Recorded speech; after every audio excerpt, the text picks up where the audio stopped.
Railee lived in a small house near a large mysterious jungle. Every day Railee would stare at the jungle from her window.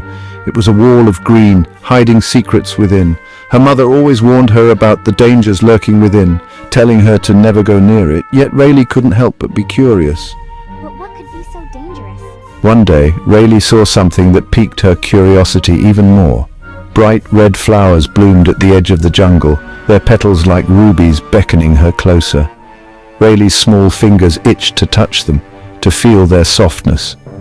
The allure of the unknown, the temptation of the forbidden proved too strong for her young heart to resist. They look so beautiful, I just have to see them up close. One afternoon, while her mother was busy preparing lunch and her dad was away at work, Railee saw her chance. She snuck out of the house, her little legs carrying her towards the jungle's edge.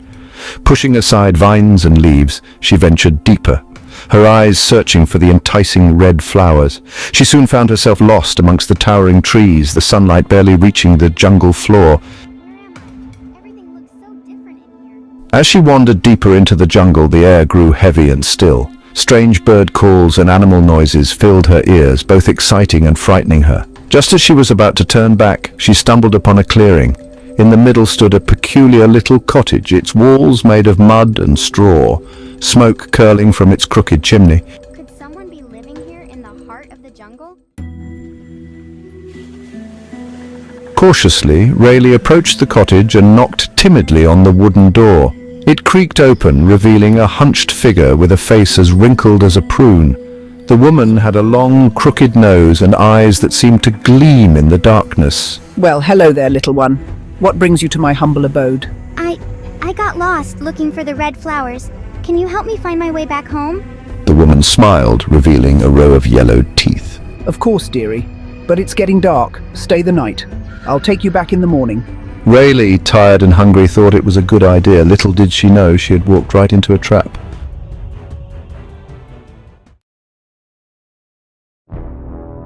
The woman, who Railee soon realized was a witch, led her inside and offered her warm milk and cookies. As I ate, I noticed strange things around the cottage.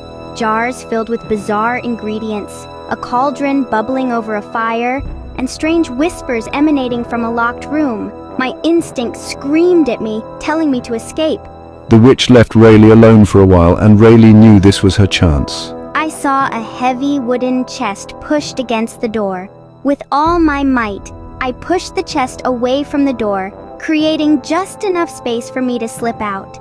I didn't waste a second. I opened the door a sliver and squeezed through, my heart pounding in my chest.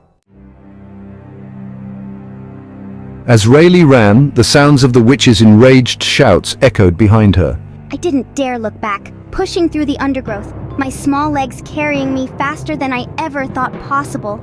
Thorns scratched my skin, and cobwebs clung to my hair, but I didn't stop. I had to get away. The jungle, once alluring, now seemed menacing and dark.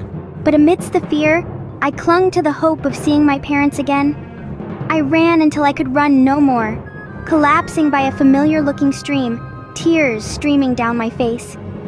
Taking a deep breath, I followed the stream, my little legs carrying me toward safety. The sight of her house, bathed in the golden light of the setting sun, filled Railee with relief. She had never been so happy to see her home. I burst through the door, my clothes torn and my face streaked with dirt and tears. Her parents, frantic with worry, swept her into their arms, their faces a mixture of relief and anger. I sobbed as I told them about my adventure, about the witch and my narrow escape. Oh, Railee, we were so worried. You should never have disobeyed us. Railee, filled with remorse, promised her parents that she would never disobey them again. She had learned her lesson, a lesson etched in her heart by the perils of the jungle and the treachery of the witch. The jungle, with all its allure and mystery, would forever hold a new meaning for Railee, a reminder of the importance of listening to her parents and the dangers of venturing into the unknown.